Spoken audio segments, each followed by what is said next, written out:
Good morning, good afternoon, good evening, depending on wherever you're calling from or watching this. Welcome to Weekly Science Review, conducted and sponsored by Veterinary Labs. In this, we take a publication that's in the field of electrochemical science and engineering that's published mostly in open access mode. That way we can all get to it. And professionals from world over take that paper, do a deep dive discussion, and then we have Q&A session. Today's discussion is going to be led by Dr. Geetanjali Shukla. Over to you, Dr. Geetanjali. Thank you, sir.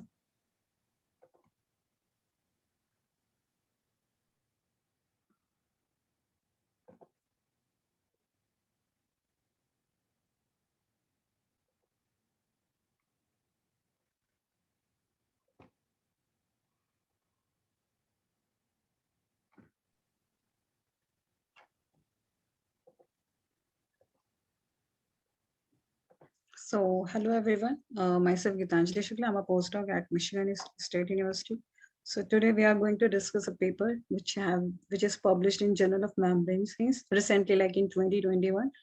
The subject of the paper is like ion exchange capacity control, biophenol-based sulfonated polyarylene ether sulfone for polymer electrolyte membrane water electrolyzer, and the comparison of random and multi-block copolymers.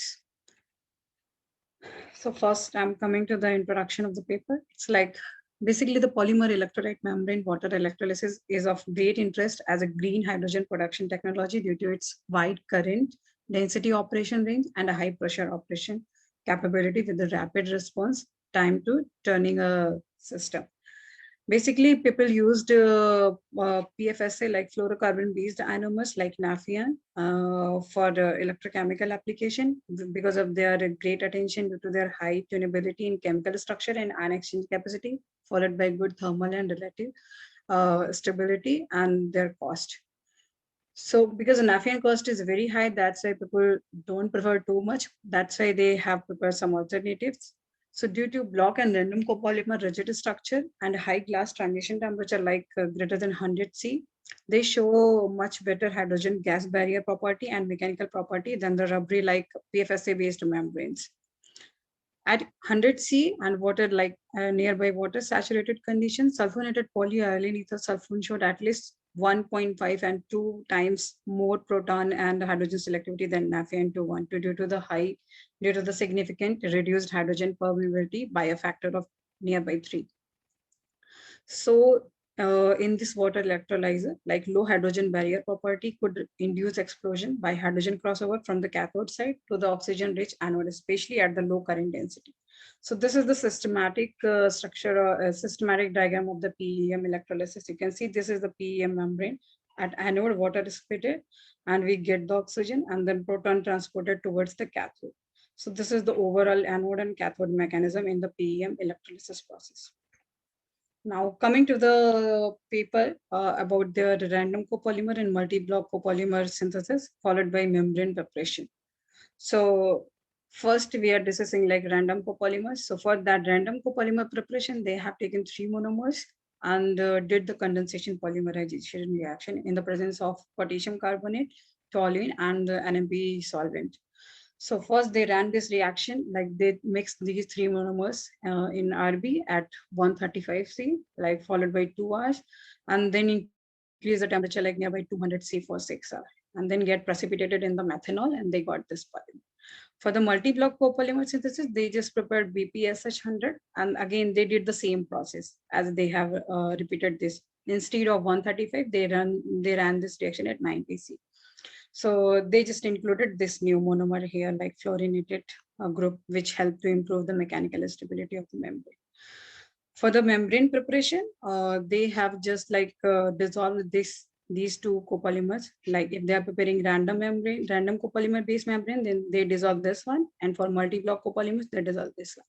So for that synthesis of that, they dissolve this in an MP solvent like nearby 10 to 12% at ATC and filter that solution. And they just cast that solution onto the glass plate at ATC followed by 6 hours. Then the membrane were converted to a proton form by treatment with the excess of sulfuric acid nearby 1.5 molar at room temperature for 24 hours, and then wash the membrane with the DI water. and then again dried the membrane and etc. in the vacuum. So now coming to the swelling behavior of the prepared membrane. So the membrane swelling behavior is desired to be examined carefully under the like water splitting conditions. The swelling behavior of BPSH membrane depending on the IEC and water at 80 degrees centigrade. So this is the like summary of the result. So you can see this is the ion exchange capacity of the membrane and this is the water uptake. The black one is showing the Nafion 212 and others are like BPSH random and BPSH block membranes. So you can see the BPSH random is showing more better result as compared to the other one like Nafion 212 and BPSH block. And the same thing is like in dimensional changes too. They are showing more swelling as compared to the Nafion and the BPSH block. So as the ion exchange capacity increases, the water uptake of random and multi-block BPSH membrane increases nearly on the same line up to the pre-location threshold. Over that, the water uptake of BPSS 60. This 60 is showing the sulfonation, like what percentage of the sulfonation is there. It's like 60% sulfonation is there. So BPSS 60 they have named as. So the water uptake increases up to 158%. And the dimensional change of the membrane corresponding to the water uptake are also strongly influenced by the IEC, which is showing in the B, C, and D graphs. However, while the random BPSH membrane were solid isotropically regardless of the direction, the multi-block BPSH membrane were expanded more in the thickness direction than in the plane direction due to the anisotropic swelling behavior of the multi-block BPSH membranes. So IEC, they have calculated normal by the acid-base titration method, and the water uptake, they have calculated like the wet weight of the membrane and the dry weight of the membrane. Coming to the mechanical properties of the BPSH membrane, so you can see here they have calculated followed by stress strain method. They pick the wet membrane and the dry membrane, both the membranes. So you can see in figure 2, both random and multi-block BPSH membrane showing nearby 100 storage toughness, and then the Nafion, which is showing around 89, which is in the dry state. So Nafion is the black one. You can see this is showing 89 in a dry state. And whether for other like BPSH and BPSH block, they are showing more than the Nafion membrane stability. But coming to the swollen state, when when this is a wet membrane is in wet condition, the Nafion is showing better result as compared to the BPSH and random and the BPSH copolymer, which is maybe the lower than the wetted Nafion 212, maybe due to the higher water uptake than the Nafion 212 membrane. Now coming to the proton conductivity and hydrogen gas permeability of the membranes.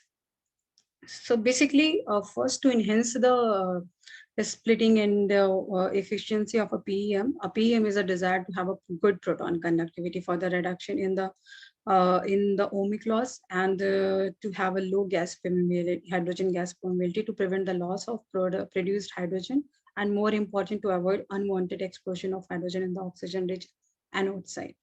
So you can see in figure 3, they are showing the membrane proton conductivity followed by different IC at 80 degrees centigrade. So as the ICs increases, so conductivity, the proton conductivity of the BPSH membrane is also increases. Like you can see for 1.5, this is here showing for the BPSH, and for the Nafion, this is showing nearby 140 millisiemens per centimeter. And at similar IC, the conductivity of multi-block BPSH membrane is slightly higher than that of the random ones, which may be attributed to the morphological difference between the random and multi-block BPSH membranes. Now, all BPSH membrane have a much lower hydrogen gas permeability than Nafion 212 membrane. So this is the graph for the hydrogen permeability. So you can see Nafion membrane is showing more permeability as compared to the prepared membranes. So this is also a good thing for the prepared membrane. So the superior hydrogen barrier properties of BPSH membrane is probably originated from the high TG nearby 250 C in the dried state and over 95C even in the fully hydrated state, which contributes to reduce the hydrogen permeation through the hydrophobic domains. So that's why we are getting very low permeability for the prepared membranes. Again, they have like justified this result followed by the figure of merit, this graph describing the suitable membrane for the desired application.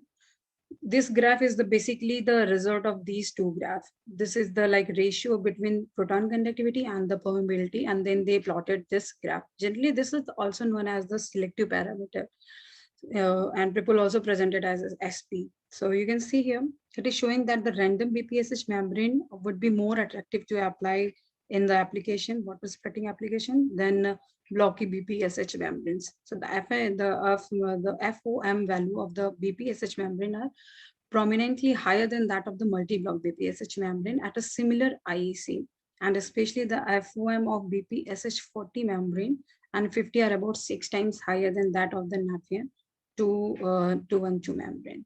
So for this, it's coming like nearby 1.5, but for this is coming nearby like 3.5 or 4. So now coming to the membrane electrode assembly fabrication and their single cell performance. So the MEA with the cathode PTL was prepared by decayal transfer of an anode catalyst layer and a gas diffusion layer with a cathode 5 centimeters square onto a membrane, and the membrane size is like 7 by 7 centimeters square, and followed by 130C and 2 ampere for 20 minutes for BPSH membrane, and at 110C under 2 for 20 minutes for Nafion membranes, followed by hot press machine. For the anode catalyst layer, they just pick the iridium oxide and Nafion ionomer solution and dispersed in ethanol and Nafion iridium oxide weight ratio was 0.08. The solid Nafion ionomer and iridium oxide content in the mixture was fixed nearby 9.18%, and the resulted catalyst mixture was homogeneized by a swing platinary mixture at 2000 RPM for 10 minutes, followed by sonigation 10 minutes. Then the iridium oxide catalyst was spray coated on a polyimide film supported by heating plate at ATC by using an ultrasonic spray method. On the same plate at ATC, the anode catalyst layer was dried and annealed for 1 hour. The iridium oxide loading level was nearby 2 milligram per centimeter square, whereas for the cathode catalyst layer, it was like PTFE treated carbon paper they have used. Near the thickness was near about 370 micron, and then loaded platinum catalyst loading nearby 0.5 milligram per centimeter square, and the platinum carbon ratio was nearby 0.4. The MEA with the cathode was placed between a pair of gaskets, titanium coated blocks with a single serpentine flow field and a titanium PTL for the anode side. And the polarization curve was recorded followed by the scanning voltage nearby 1.4 to 2 volt with the rate of 0.025 volt per minute at ATC and under the ambient pressure. And for accelerated stress test was also performed for the cell performance at high and low current densities of 3 and 0.02 amp per centimeter square. The voltage was recorded during at least 280 consecutive alternative sequences to evaluate the degradation rate of a membrane at the same condition for the polarization curves. So this is the result for that. So here in the single cell performance cell, you can see they just performed this result at ATC, and all membrane prepared with a similar thickness nearby 40 to 50 micron to remove the thickness effect on the membrane ohmic resistance.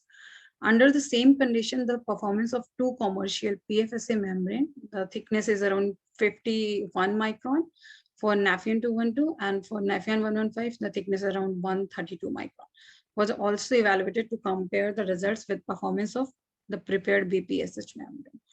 So in general, for the polarization curve, 3 distinct regions observed. One is the like activation polarization, ohmic resistance, and the concentration polarization. These 3 regions at low, intermediate, and high current density respectively find. So you can see in figure, sorry, it's figure 5. I just did mistake. So as shown in figure 5 in this study, two regions of activation polarization like ohmic resistance region are observed within the scanning voltage range from 1.4 to 2 volt. A BPSH membrane having higher IC shows lower voltage to current density slope, yielding high current density at a specific voltage, which is attributed to the lower ohmic resistance. At voltage around 1.9, the BPSH 30 membrane, which is having IC around 1.17, showing current density nearby 1.9 amp per centimeter squared. But as current density is increasing, as a IC is increasing, the current density is also increasing for the BPSS 30 membrane. But for BPSS 60, BPSS 60, it is showing around 5.7 amps per centimeter square. Except BPSS 30 membrane, other membranes is showing the better result, like relatively thicker NAF as compared to relatively thicker Nafion 115 membrane, which is showing around 2.4 amp per centimeter square at the same potential voltage. Also, the membrane having relatively higher conductivity, BPSH 50 and BPSH 60, and like 9.7, 7.7, 1.75. I didn't get this code over in that paper, so no idea about this. Then Nafion 212 show a high current density at 1.9 volt. Then the similarly thick membrane Nafion 212 as shown in figure 5. So this is the table you can see. They have showed the anode and cathode catalyst loading. So for BPSH 50, BPSH 60, they have loaded around 2 to 0.4 milligram per centimeter square. And then the type of anode and the temperature they have used. Accordingly, this is the current density. And this is the single cell performance for the prepared membrane. So to compare the performance more clearly, the current density at 1.9 volt, where the membrane's ohmic resistance mainly contribute to the cell voltage, are plotted against aerial resistance and the current density.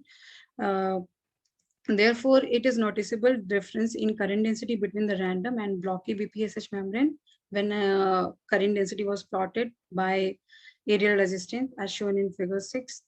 Current density of the random BPSH membrane is slightly higher than that of the multi-block BPSH membrane at a similar aerial resistance.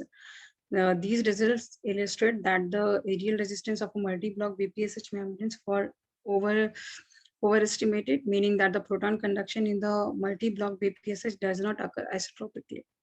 Indeed, the measured through plane proton conductivity of the multi-block BPSH membrane is slightly lower than random BPSH membrane due to the anisotropic and conduction behavior of the multi-block BPSH membrane, which is opposite to the behavior of the random BPSH membranes and Nafion.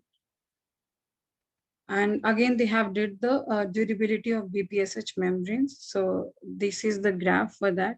And for the membrane durability test, they just ran the accelerated stress test, which is designed to stimulate the power fluctuation from renewable energy sources such as sun, wind, and like for a PM water electrolyzer. So the accelerated stress test consists of alternating current density of like 3 amps per centimeter square and lower side nearby 0.02 ampere per centimeter square, representing the start and stop of an electrolyzer respectively. So after every 6 hours, they just recorded this curve and check if there is any electrical shortening of the PM or not. So in what they find is like in all polarization curve, current density with the abrupt voltage drop was not detected during the AST performance, which support that the cell were operated without the physical damages of the membranes. So now coming to the conclusion and outlook, as alternative of the PFSA membrane for water electrolyzer process, it's like hydrocarbon-based BPSH were synthesized by varying the polymer structure, like random and multi-block under the almost same chemical composition with a different IC like 1.2 to 2 am equivalent per gram. At a similar IC, though the hydrophilic phase of the random BPSH membranes were lesser developed than that of the multi-block BPSH membrane, and the random BPSH membrane performed better than the blocky BPSH membrane in terms of the ratio of the proton conduction and the hydrogen permeability under that conditions. Specifically, BPSH 50 membrane, like followed by 50% sulfonation membrane, having the IC nearby 1.86 shows 6 times higher, better performance for the water electrolysis, then the similar 3-Nafion 212 membrane. Further studies and some improvement is going on in regard of this work. Thank you. Great. Thank you very much, Gitanjali. That was very nice summary. Let's open it up for question and answer discussion. Yeah, I do have one question. Thanks, Gitanjali. That was very comprehensive. Thoroughly enjoyed it. Thank you, sir.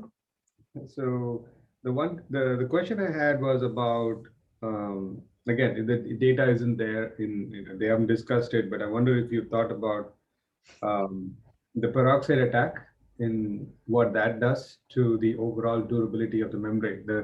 I saw there was one slide you showed where they looked at the potential for shorting.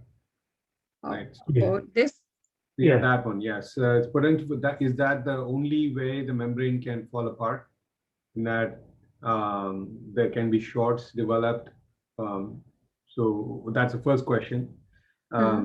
You know, because you have hydrogen and oxygen in the system, the peroxide formation and what that does to the membrane degradation, that is well known. So the hydrogen permeation through and the attack of the peroxide formation, how that attacks. What was that? I forgot the mechanism it goes. Fenton 3. Yeah. I think it's a Fenton region, and it will like go through the free radical mechanism, and somehow it will broke the backbone of the polymer and some sulfonated group that will attack.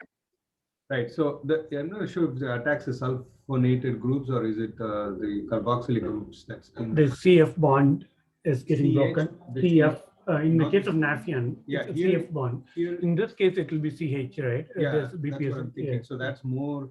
It attacks that more prevalently compared to the CF bond. Right. It breaks that more easily. Yeah. Typically, the fluorocarbon membranes are stable compared to hydrocarbon. Exactly. CF bond is also stable as compared to these Right. bonds. So at least in my tests back a few years ago, that when I did this, I do know that under dry conditions, that attack is more prevalent, even on Nafion. Yeah. Now, in this case, you're running this and with water, so the peroxide formation should be lower. But if you have a higher CH bond availability, any peroxide you have will still attack those. So I would have expected the peroxide attack to be more prevalent here. So not sure if that is covered in this paper, but then maybe that's one thing. Maybe to look into. Yeah. I don't know if they covered it or not. Yeah. I will look into that, but as I don't know, maybe supporting info they have shown, but I will look into that and then let you know. And when we did this on Nafion, we looked for fluoride presence in the water. Yeah. That's a marker, right, to see how much it's going up. And it does take off after a while when the membrane is about to rupture. Right? When the membrane thinning happens, typically around the edges of the MEA, of the electrode, you do see that number climb up quite a bit. And if you were to normalize it to the available area or estimate the area of the edges, that number is significantly higher, right? So for Nafion specifically, and that could get worse for this one here. Yeah, so that's those are my thoughts. Other questions in the team? Hello. Yeah. As Sal mentioned, the change in structure before the AST and AST, whether they have studied any NMR studies regarding the change in the structure of the polymer before the AST and after the AST, that could have given a better idea of what is the change. Haven't. Okay. Sorry, go ahead. No, that could give a clear indication of where the degradation happens and how the degradation affects the structure of the polymer. So that's what I just wanted to ask, whether they have carried out any kind of studies based on NMR. Yeah, they just did the initial NMR study for the confirmation of the polymer and membrane films. But in the cation exchange membrane, there is a problem. It's like your polymer backbone will be like that, even though there will be a little bit degradation that you cannot pick in NMR. So I don't think so. That's why they didn't did. And maybe number of people don't perform NMR if they are going for the cation exchange membrane after the test. Generally, they go for the SEM analysis. So you can get an idea whether your surface is okay or not okay. But when you are preparing an anion exchange membrane, then that makes sense to take the NMR because they are a quaternary ammonium group. So you can see some deterioration in that peak. I think so. That's why they didn't perform NMR. Got it. Other questions, comments, thoughts? I have one question. On the table which they have given the different PTLs. This one? Yeah. Sorry. Yeah. Yeah. One of the, I think the third one, they have used carbon as a anode side PTL. Did they use it the carbon one, or they mistakenly had it? They just mentioned titanium. As I remember, I just showed you about membrane electrode assembly. Amish, Yeah, I think I actually saw a paper using carbon as a PTL. I have a paper recently I found out they use carbon as a PTL. okay. I was still suspecting it will not stay at that potential. Even for a few hours it will stay. That's why they have 90 hours. Yes. I think it will give CO2 also more than hydrogen. So that's what it was thing. And another one thing is the hydrogen permeation. Did they compare the thickness of the membrane during the studies? No, they didn't compare. Because they compared with 212 and they showed that 212 is highly permeating. And if they could have compared with thickness, that will be given a more picture for the understanding. Yeah, you are right. They didn't compare. Thickness. Yeah. It should have been equal in thickness to 2 and 2. Exactly. Yeah, then it would have been a different. What was the thickness here? I forgot to make a question. It's in the experimental one. Yeah, so BPSH thickness, what is it, Gitanjali? So let me check.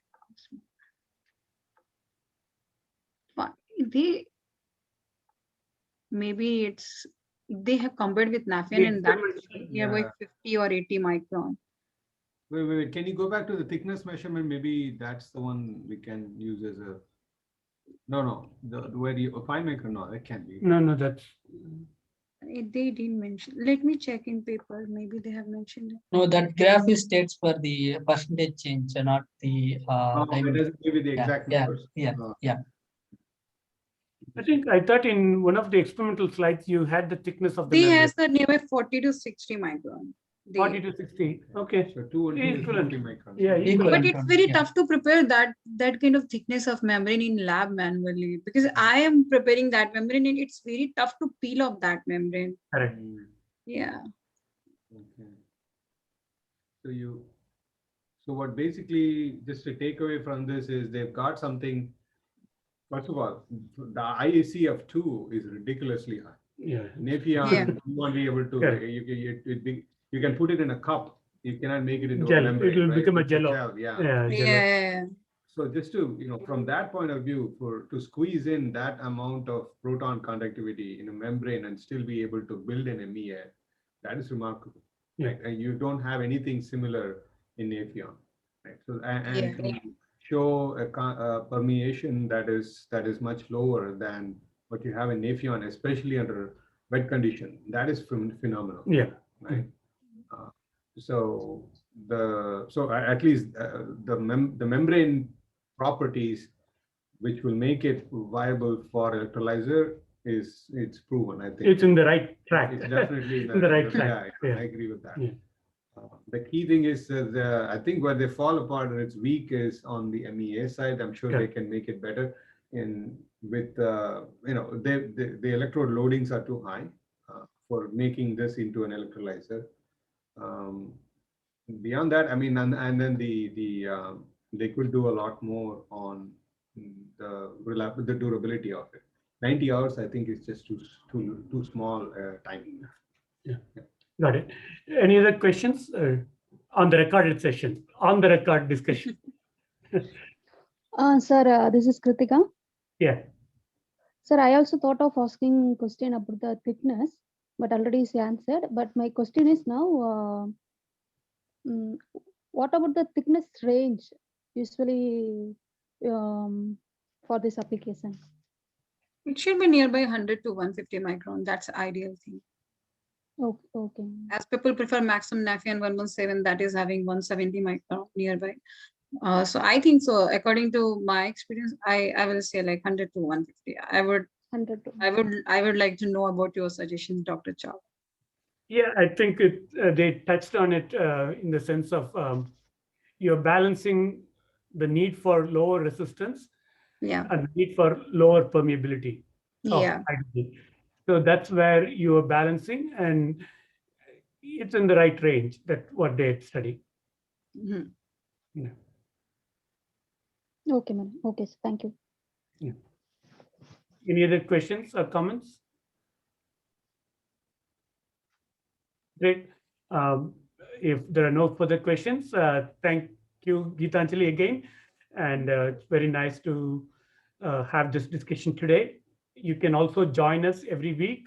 We meet Saturdays at 8 a.m. Pacific and 8:30 p.m. IST, where we discuss this electrochemical paper that's published in the open access. If you'd like to lead the section, please send us an email, info@vetrylabs.com. Thank you. And that concludes the recorded session of today's weekly science review.